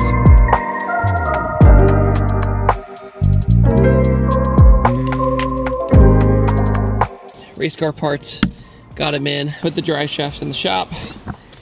Get this to Alan. Once I got back, I couldn't hang out at the shop anymore at the moment due to I had to be a YouTuber and edit videos in the meantime. I'm running around like crazy today. Just got back from the road trip. Now while Alan is doing all that, I learned on the way back on the road trip that one of my sponsorship integrations that needed approval got disapproved. So now I gotta re-edit that entire thing, then edit probably 2 videos after that, then go back to the coupe and film some more of the coupe. Working on it. Finally, after a lot of progress on my video that needed to be released that day, I went back to check in on Alan. I'm trying to find Clarence. Have you seen him? How's it going, Alan? It's going. Putting this push lock line with a push lock -6 on the top of the factory sitting unit. This will basically prevent us from having to run worm clamps on stainless steel hose. Do not attach stainless steel hose to your factory fuel line and put a 25-cent pressure clamp around it. That's when it comes off, look. Absolutely no. On a lighter note, the drive shaft fits. That's one less thing to stress about. My friend Cole from Mountain Man Fabrications came over to help me fit my new fan system, which was actually borrowed from a Ford Taurus or Ford Contour. Believe it or not, these fans are absolute beasts and their shroud is really great as well. Did you just... There's no way that just happened, dude. David, my bit broke. If I recall that first phone call, Alan, dude, what was the quote again? Please, let me do it. Yeah, David, that sounds like a great idea. I want to do it. Your little ponytail of wire there. Mechanic. Alan, how are you feeling? It's Thursday. I want people to understand. Do you have your phone? It's Thursday, 6/27. 1.5 more days. Breathe. And the body harness is still sitting on the floor in a rat's crazy nest of a disaster. But the car looks pretty. That's good. He's like, the car looks pretty. Yeah, it's still moving. But we're unwrapping the Street Faction door cards, which are super pretty. Well, David, that guy should really be careful unwrapping your door panels. He just doesn't look like he cares. Alright, she's unwrapped. I work here. It's my second day. Yes, you can see it's an evolving development. So evolved that we decided to go to the left side of the tunnel and not the right. You told the one female to help clean the freaking shop. Tisk tisk. And here I am listening. I just asked if you get a one eye minute. open, bro. You got a minute. I know your coordinates. I was just saying, if you had a quick second that was available, you could just tidy up the place a little bit. All right, pretend seat. So if I'm sitting right here, but honestly, I think we're either right there or close. Especially if I'm up here, you have that leverage. Right. Your booster seat? Yeah, the booster seat. That's right, booster seat. Loud and proud, booster seat. So Sparco Sprint seats going in. They're fixed back, really simple. Fixed back, low mount, seat rails from Sparco. I was about to say chair. So we're gonna put those in and test fit them and then bolt them in. Yep. Because we're just not gonna do sliding. This was the moment in time I started to realize in my career that I wasn't Superman and I can't do everything by myself. The cracks were starting to show. And honestly, I was starting to get heart palpitations. I was starting to get so stressed about this, which in hindsight seems really silly. I'm tired. I'm really tired right now and a little sick. But at the time I had like 4 or 5 sponsor integrations due that have to get approved. Then at the same time, I needed to put out all those videos, edit all those videos, while also trying to help Alan with the car, while also trying to make it to Import Alliance and try to get the car in a booth, while trying to make sure the car was safe. It was just overwhelming at the time. And I put myself through stress that I really didn't need to do. I'm Alan. Just here to let you know. Don't let idiots like this wire your car. This is awful. This is a fire. Protect your investment the right way by not letting people do this to your car. This is a body harness. Could you imagine? It's also new. This'll do. What? There's a fuse box where it's accessible. So stress by setting this outside for now, and we're just gonna focus on harness right now. Just for at least until we get everything mounted. What is this? What is going on here? What is this? Who does this? Danger Dan, how you doing? I'm great, man. I'm at a drift event. Like, What do you think about Import Alliance? I think I haven't really seen Import Alliance. I've been on this side, so I'm not really the car show kind of guy. Well, the reason I put you on the spot right now is because I tried to finish my drift car and it didn't make it here. So what do you think about the photos you saw of the drift car? It was it could have been really cool if it was here at a drift event. I did my best. You know what's cooler than photos? Driving other people's cars. Actually, you're right. I don't have a car here either. Thanks, Texas Drift Academy. I can't talk any trash because I don't even have a car here. I'm driving Scott's car. Yeah, but here's the thing though, at least your face is on it and your freaking stickers on it, so you have the excuse. It's my car this week. But this one. I fixed that car. I fixed that car. Anyway, everybody, go follow Danger Dan. This will let you know. So here's the deal. We didn't make it. But inevitably, the car was so much safer, so much better off, and in the long run, it wasn't set up for failure. This was the most amount of progress we made on this car in like 6 years. And it was finally coming into fruition that this car was special. It wasn't the basket case project that had plagued me for years anymore. It was now more of a strategic thing to figure out, how do we make this car better? How do we make it safe? And how do we make it work? And sometimes that's all you can ask for, is progress. Sometimes we don't make it to the end of the tunnel at the time we want to make it at the end of the tunnel. But once again, progress is progress, man. Sometimes you gotta lean into it and just be proud of the close people around you that were there to help you and genuinely wanted to see you succeed. And I have to thank Alan and a whole bunch of other people for that in this experience and having my back. As for Import Alliance, I ended up just having a good time with Danger Dan and the boys. And I said, you know what? I'll get them next time.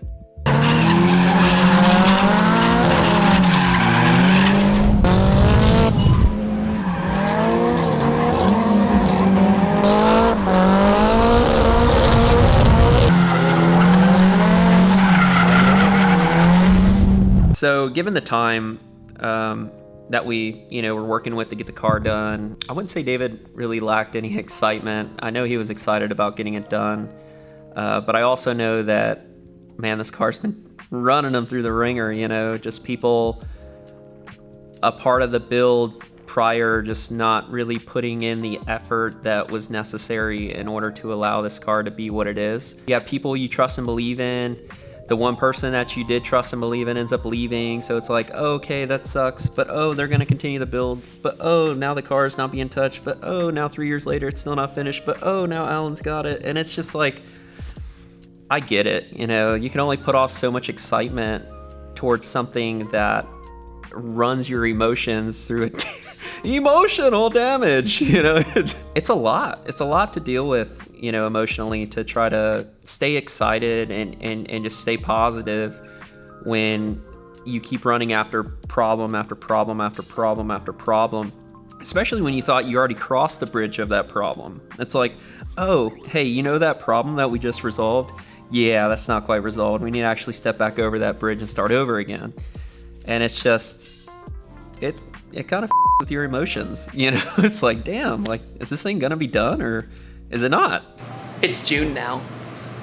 We didn't make him Port Alliance. No. But that's okay. It was all for the right reasons at the same time. I've been traveling everywhere, and you've kind of been coming up with a whole bunch of different solutions to make the car way better anyway. So Yeah. can you break down the wiring stuff we've done in the past 2 months? So basically, when we got the car, it was all kind of wired off the factory body harness.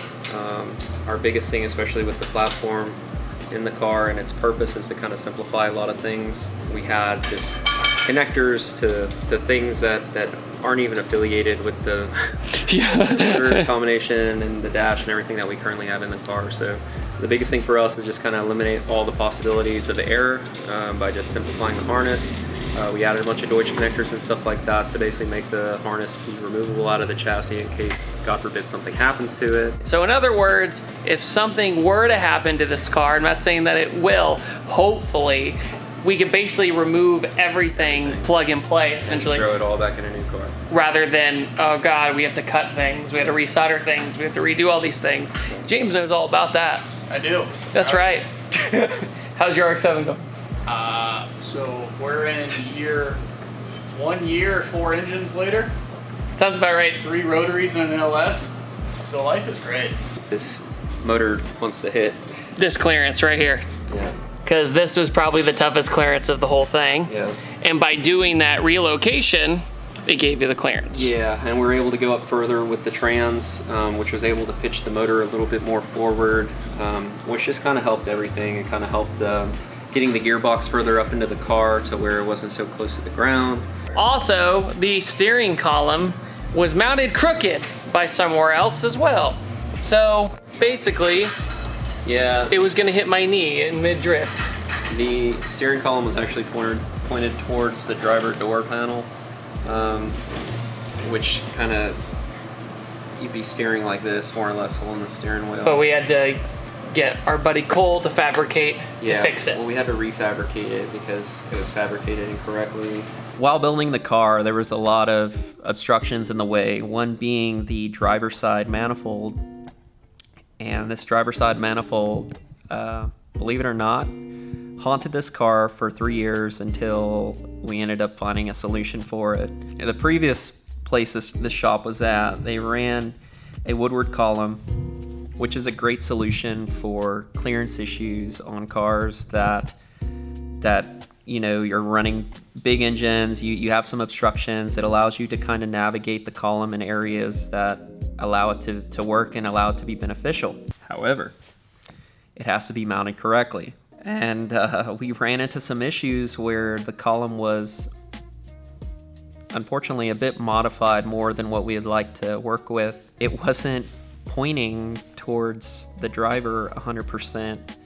It was pointing towards the driver door. But we're here, and all we can do at this point is just make it right. So Cole at Mountain Man Fabrication ended up creating a really awesome steering bar that was supposed to be in there to begin with. We were able to redirect the steering column and the area it was supposed to be towards the driver dead center to where it is right in front of you. There's no turns, there's no leaning this way or leaning that way. It's straight ahead and allows you to actually perform in the car the way you need to be. We were doing our seating position about 2 months ago. We tried to put the Sparkos in, and I was like, Alan, something doesn't feel right. Like, it just wasn't quite there. And then I was like, oh, the steering wheel is hitting my knee every time we adjust the seat. It didn't matter, so that's what we had to do. Another thing, Alan, you cleaned up the headlights. I did. These notoriously wear out, Yeah, and they get all uneven not right like here. super perfect, but I love that OEM paint line that these have. Yeah, so And after a while, Nissan factory basically had a paint line right here. Because typically you'd have the whole cover right here. And then we got the clear side markers. Yeah, she looks like she had a stroke, but Yeah, we're gonna fixing it. we're gonna line all this back up. Added a lot of heat resistant material just on the floor to keep a lot of the heat out of the cabin as David's drifting, just so it's not just heat soaking Yeah, inside into of the the car. floorboard. You know, DEI wrap and stuff like that, just to kind of keep those things safe from all the heat that's going to be coming down up underneath the vehicle. So the fuel system, we went all the way back to the factory tank. Eventually we're gonna get into a surge pot to stop the fuel from sloshing out the factory tank. But as far as the lines were concerned, before we had the factory lines ran down this side and then bent over and then bent up and then bent down and then bent back up into the firewall. And the biggest problem is that it kind of hovered above the exhaust when it wide over here. It literally was like almost an inch away from it. Not only that, that's not the biggest concerning part. The biggest concerning part that it was hard line with stainless steel line and pressure clamps attached to the hard line. Guys, I can't express it enough. Do not put pressure clamps or worm clamps on stainless steel hose on a hard line. It doesn't hold, it's not gonna work.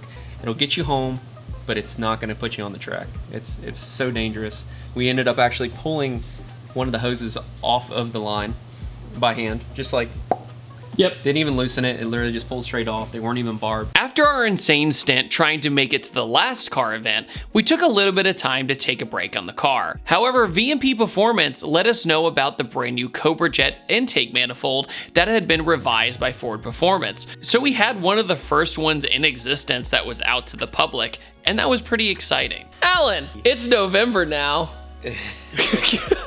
No, but honestly, we've all been busy. I have flown everywhere. But today, we have a brand new treat because, well, first, we'll talk about all the things in the car that have to change because of previous people. We have a brand new intake manifold. Thanks to the guys at V&P Performance, they hooked me up with the brand new Cobra Jet manifold. So, out with the old, which is this Boss 302 and this BBK throttle body. The problem is that this BBK throttle body is for a 13-14 Mustang. This motor is a 17, and these electronics don't like talking to each other very much. So we're gonna pull that out, get a brand new throttle body, and that. I'm pretty excited. Boom. You're so excited. So excited, Alan. Intake manifolds on Coyotes are very, very simple. It's just some bolts, the fuel rails, comes right off, and then you just put on the other one. Very simple. Gloves make you look more professional. Oh yeah. Wait, what kind of doctor was that? Not the good one. First step, unplug mass sensor. Boom. Unscrew the clamp. I still think it looked pretty sick like that. Well, that's kind of the reality of it with the original manifold. If you remember, it would elephant trunk out. Yeah. That's actually why we had to change the intake manifold in the first place, so it aimed downwards. I just realized, I don't know how much more this is going to aim down. We'll figure it out. We'll figure it out. Is that a good question? Well, we don't have a choice anymore, so we're going to figure it out. Excel Motorworks, this is Alan. That's pretty on point. You know what's even better? How about the customer tells you how to do your job, Alan? Oh, that's the best. That's not what I would have done.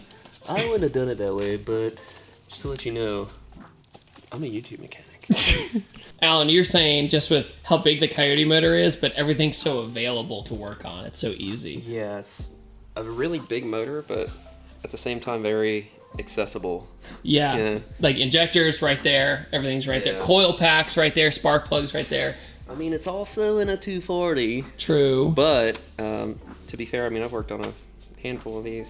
Over a handful of these, I'm sorry, and everything's always been pretty just like straightforward, Legos, yeah. you know. Like the reason I wanted to get that on camera is because this is the second engine I ever messed with at all. I say messed with like quotations. I mean like colder intake. But the first time I ever did the Boss manifold was back in 2012, and I couldn't believe how simple it was. And then when I went on to the 2J stuff in 2015, I'm like, I feel like the dumbest person in the world because of all the vacuum lines on the twin turbos, and I'm like, this is a lot. Alan, pop quiz. Let's hear it. What's the most annoying intake manifold car brand, or to take off? What intake manifold is the most annoying to take off? Oh, I'm still haunted by 300ZXs. Oh, I could see that one. Yeah. Alan, in hindsight, it's crazy to think we tried to get this into an alliance. Yeah. It definitely would have been a bit of a push, but the manifold would have prevented a lot of the things from happening. That and just the structural integrity had to be reinforced, and we found out that the steering rack was crooked, so that was cool. That was that was quite the discovery. Can we not understate how important magnets are? Oh, life-changing. So before we got started, we made sure that we cleaned all the plenum area down deep in here and all these crevices. We blew it all out with compressed air to ensure that when we pull the manifold off, you don't drop debris in your runners. Very important. Don't be that guy. Don't ever be the guy to take your AN fittings off without aluminum wrenches. Don't be that guy. Yeah. Catch your fuel. Just like that. Oh, there it goes. Just taped up the runners so you can take compressed air, clean out the middle. It's not just coincidence. The tape is blue. Wow! I had green. There's only a few of these right now out there, and we were fortunate enough to get one thanks to Justin at VMP Performance. Damn, son. Where'd you find this? Alan wanted to do a side-by-side. Yeah. And I think it was worth it, because now we get a much better view of the differences of these two manifolds. So, notice this, it's like a single inlet. This will have the bigger oval throttle body from VMP. So this throttle body is very similar to the one that went on my white Mustang with the VMP Odin kit. Oh yeah. Would you just look at it? One of my favorite thing about Ford manifolds is that it has pre-built-in gaskets. So whatever you need to install, put it on, don't sweat it. Oh, that a girl. Yeah. Alan, what are you applying? So this is dielectric grease. This is just so your O-ring has some sort of lubrication when you're shoving it in a dry hole. That's why we also wanted to clean a lot of that old debris off, just because this is a very important step. You don't want to get any vacuum leaks or anything like that by the O-ring either overlapping or not seating correctly because of lack of grease. Here's a better look at the built-in gaskets. You don't even have to worry about that. Moment of truth. So this just in. Just did a trip to Ace Hardware. Because we didn't have the right hardware. I feel like that's everything we always build. After the intake was installed, along with that, we were still dealing with the previous shop's crappy fabrication of my steering column, which was literally pointed in the wrong direction. Cole, what are you doing to my car? Are you tearing it apart? Trying to. So we're doing the pedal box, fixing the steering column, and a custom air box and intake for the new manifold. Are you saying there was something wrong with all these things? No. The cage was designed with the factory support bar in place. However, it's more difficult to mount a pedal box off of that, so we're going to go ahead and replace it with an actual piece of DOM tubing, and then make our bracket for the pedal box off of that. Where are we? Oh, we're at Mountain Man Fabrications here in Beaufort, Georgia. So basically, this is the Woodward column, and originally, off the factory pieces, it was mounted crooked, which was fantastic. So you would sit here, and also sit way too high because it's an S13, and then you would look at the steering wheel, and it was like this. This is what was in the car before, specifically this, Cole. Yeah, so this doubled as the mount, the lower mount for the column, also part of the pedal bracketry and the upper mount as well. Well, it did. It did. And there's a reason why it's not anymore. Yeah. You can bend that with your hand. Like, it was so brittle. But once again, here is our drive-by-wire pedal. Comes from an SI50. And then our other pedals are from a Tilton set. All right, YouTube has ruined the process of how people think cars are made. They think it's instantaneous, but usually takes many, many hours.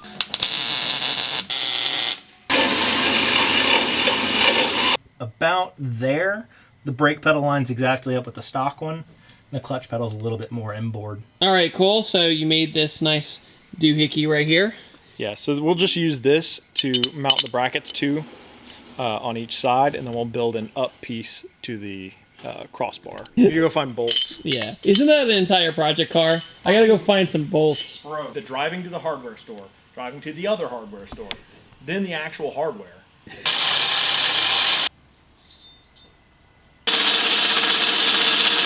All right, Cole, how things going? They're going. Just about to get this tacked into place, make sure it's all how we want it. Get David to sit in the car real quick and see if it's gonna feel like an actual pedal set. This is it, a 7-year journey finally coming to a close. My Coyote 240SX has challenged me in ways I cannot even imagine. And this is the story of how we finally crossed that finish line.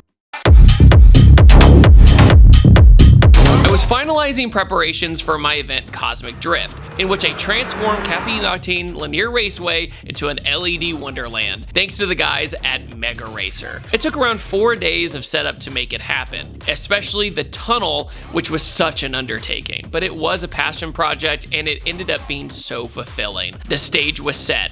My concert visuals I made in Adobe After Effects were going to be on huge screens around the track. I made sure the sound systems were ready for the music, and I couldn't have been more ready.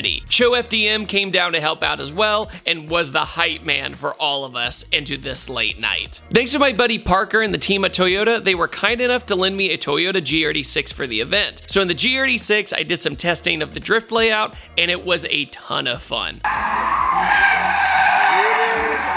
yeah! Yeah! Yeah! Yeah! Let's kick it. Oh! That was good. That was freaking good. Yeah! You guys hear the story, like when he was at Toyota, like they're doing like all the journalists like, oh yeah, we're done, and he just kept on driving all the other cars, bro. They literally have to pull him out of the car like, bro, you gotta quit it. These are a rental, bro. These are rentals. Words cannot describe how much I love the GR86. While all this was going on, a few of my friends were grinding away in the drift coupe to try and make it to the event. It was so close to being done, but wasn't quite there yet. So I booked it all the way back to the warehouse to help in any way I can after the Toyota testing. They installed a digital dash, got it tuned from V&P Performance with HB tuners, put on incredibly sticky necks and tires, secured the Sparco seats down, and started bleeding my Hydro e-brake. There were still a few things quote unquote not finished with the car, but all the guys said to me, David, this is your moment and your event. You need to have this car at least there for your sanity and also the chance at least to shake things down to see what's next for the car. Look at that. She ain't got wheels on. She looks like she can scoot. I have been helping out with this logistically. Matt, Alan, and Trey have been absolutely killing it on this thing while I've been gone. A lot of things have gone wrong. The car was misfiring for a little while because of bad gas in the tank. Thankfully, VMP came in clutch and retuned it and got everything ready and sorted. We do have to data log it and shake it down, hopefully tonight. Oh, she's a choo-choo now.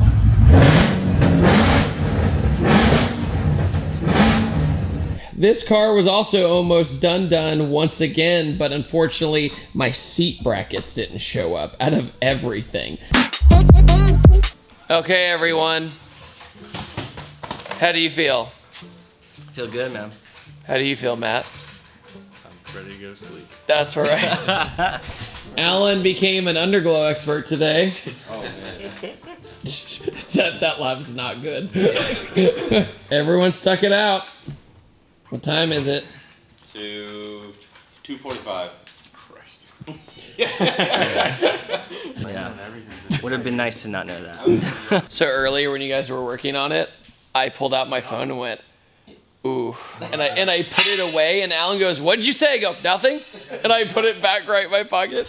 We all look like we're ready, but tomorrow is a big day for me because of Cosmic Drift. And I got to drift the GR86 as well for Toyota sometimes. Yeah. And then we're going to shake this down too. So how do you feel? You think it's going to do okay? I think it's going to do pretty good, yeah. You can just edit that. I think this is the best this car is gonna drive in the past 7 years. Oh, no. It sounds gnarly though. It sounds gnarly. Were you like that 1J single exit dude? Yes. 7 years in the making, and here we are. I really don't think it's gonna hit me until I'm actually in the driver's seat, like about to go on track and be like, wait, where am I again? Yeah. Crazy. All right, we gotta load her up. Give me 5. Give me 5, Matt. 5. Right hands. Oh, so nice. Underglow master. 5. Alan literally said that he installed a dual Motec system not too long ago, and he said it was easier than this freaking underglow, dude. Dude. And then it happened. We got the car outside and onto the trailer. Yo.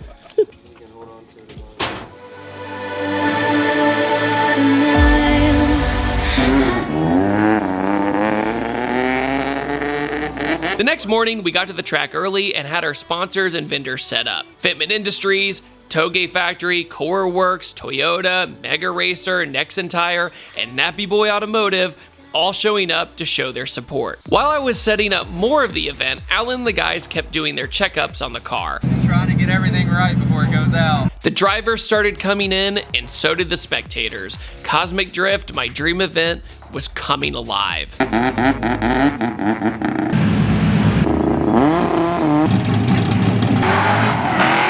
At the start of the night, we had some drifting, but then it was time for the halftime show. And once again, it's so funny how the simple table challenge always seems to be the crowd favorite.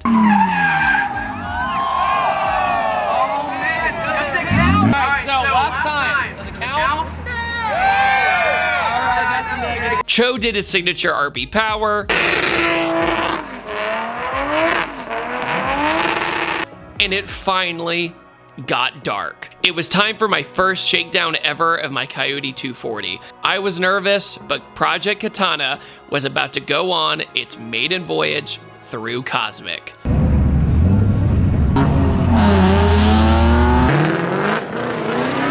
The first run was a little weird, and I noticed that my power steering all of a sudden wasn't working. As you can imagine, drifting without power steering is pretty much impossible.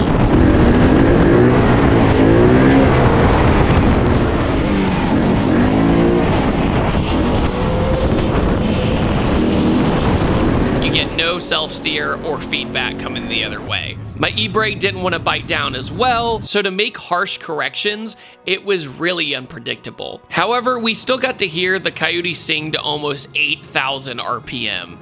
David, giving him an update. The car is way too grippy, but first world problem.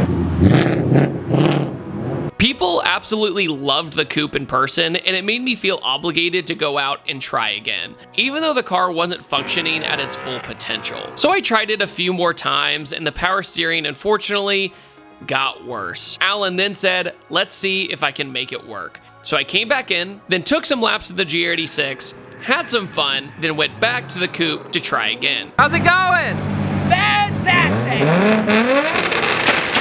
Basically, by going from electronic power steering to hydraulic power steering, the pump simply didn't want to work. It was a bummer, but we learned a lot about the car, and that's what a shakedown is for. The car revs to the moon. It's pretty ferocious for 450 horsepower and such a light chassis, and it was a crowd favorite. Everybody who came up to it absolutely loved it. And you know what? It's hard to beat that feeling. So I went back to go plan my fireworks show, and then climbed up to the top of the stands, and then looked down upon Cosmic Drift. My creation, 2 years in the making, thanks to so many amazing people.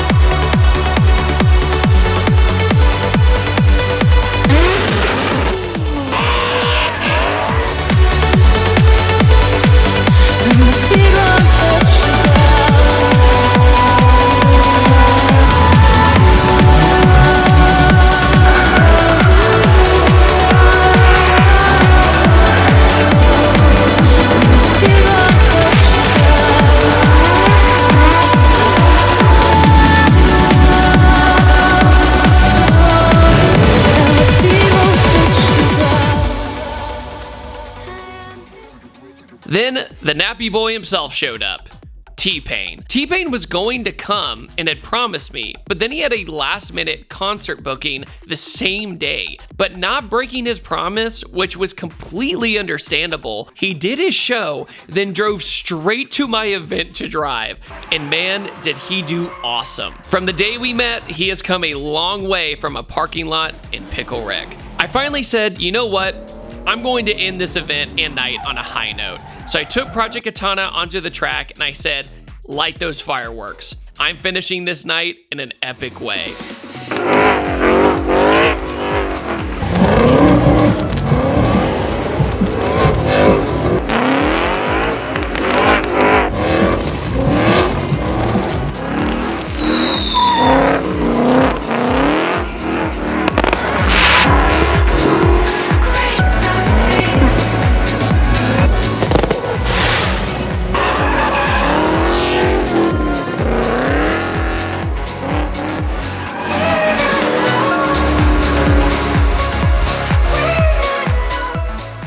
Okay, so I dedicated almost 2 years of my life to this car event that I just did. And out of sheer coincidence, it was the first public appearance of my drift car, and we stayed up till 4 in the morning to finish it. And my good friends over there were all amazing. They worked on it for me as they set up all the lights here. We shook it down, we learned a lot. Car doesn't have power steering, which is terrifying. I gotta change some stuff around in the suspension, but other than that, I drove the car for the first time ever in the most high-risk, low-light drift event you could ever do. I drove my freaking coupe and we got it done. So I don't think there's a better shakedown than going through the most tedious and scary situation you could do in a drift car. I'm speechless. I'm tired. I had a great time. They had a great time. Whoever's back there. And on that note, see you later. Since 2016, it's been a struggle. It's been a struggle not losing this footage after all these years. It's been a struggle going from shop to shop. It's been a struggle with the personal journeys of everybody around me as well. Honestly, without especially my friend Alan, none of my projects, especially my Coyote 240, I would not be where I am today without Alan and other people like Alan who have helped me along on this journey. Alan eventually ended up closing down Excel Motor Works, and it was really sad to see him close his doors, but it ended up being for the better. It's hard to find good people in this world, but he now works at Sissio Performance as a V10 specialist building twin-turbo Huracans and Audi R8s. But it's so much more satisfying to see a happier and less stressed man. We actually have had a lot more time to hang out as friends, and that is a huge win. And unfortunately, given the circumstances, it just wasn't in David's favor for that to happen. Given my life changes and everything like that, and moving forward with my life and progressing in better decisions for me and financial decisions as well. Stick through the build. I know some people are like, damn, it's been 3 years, damn, it's been 5, damn, it's been 7. Good things take time. And the truth of the matter is, when it's forced, a lot of things don't get done the way they're supposed to get done. Moral of the story is, just don't lose focus.